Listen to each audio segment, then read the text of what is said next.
Vote শেষ, তারপরে এগুলি করার তো কোনো মানে অর্থ নাই। এটা তো মানে অপ্রত্যাশিত। কেন এরকম করব? যারা করেছেন তারা বুঝতে পারছেন তাদের ভবিষ্যৎটা কি, জিততে পারবে না, ফিরে আসতে পারবে না, এই ধারণা থেকেই তো এই কাণ্ড কারখানা করেছে, তাই না? কিন্তু নির্বাচনী লড়াইয়ে কেউ জিতবেন, কেউ হয়তো জিততে পারবেন না,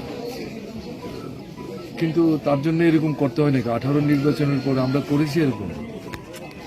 আমরা তো 18 নির্বাচনে পরাস্ত হয়েছি, সরকার থেকে আমরা সরে গেছি, কিন্তু কোনো জায়গায় তো এরকম কাণ্ড আমরা করিনি।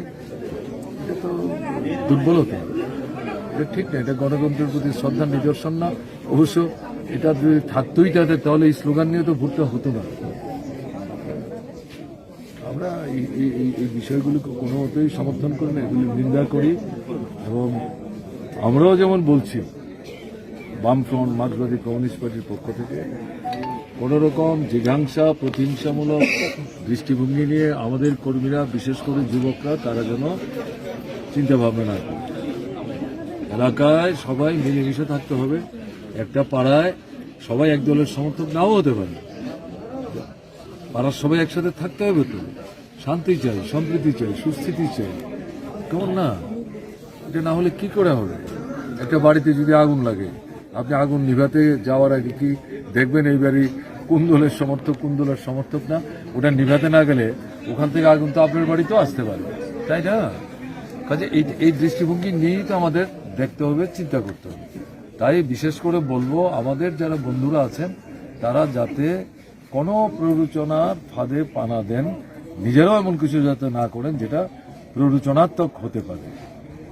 আমি লক্ষ্য করলাম মুখ্যমন্ত্রী কালকে প্রেসের সঙ্গে কথা বলেছেন, আজকে কোন একটা পত্রিকায় তার ভাষণটা বেরিয়েছে, কিন্তু মানে মুখ্যমন্ত্রীর মতো কথা বলে আমার মনে হয়। হ্যাঁ, আমি ওনার কাছে আবেদন করব আপনাদের মাঝখানে দাঁড়িয়ে যে কথাবার্তাগুলো আপনি বুঝে বলেছেন কিনা জানি না, কিন্তু অনেকটা প্ররোচনাত্মক, উস্কানিমূলক এটা হওয়া উচিত না।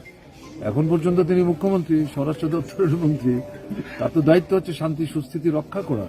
কাজে তার কাছ থেকে, তার দলের কাছ থেকে যেমন আমরা এটা আশা করব, আমরা তো বলছি, আমরা বলছি এটা যে এই এলাকার মানুষের কাছে আমাদের আবেদন থাকবে, কোনো রকম ভাবেই প্ররোচনার ফাঁদে যাতে কেউ পা না দেয়। নিজেদের মধ্যে রাজনৈতিক ভেদাভেদ যাই থাকুক, এলাকায় আমরা সবাই যাতে একসাথে চলাফেরা করতে পারি।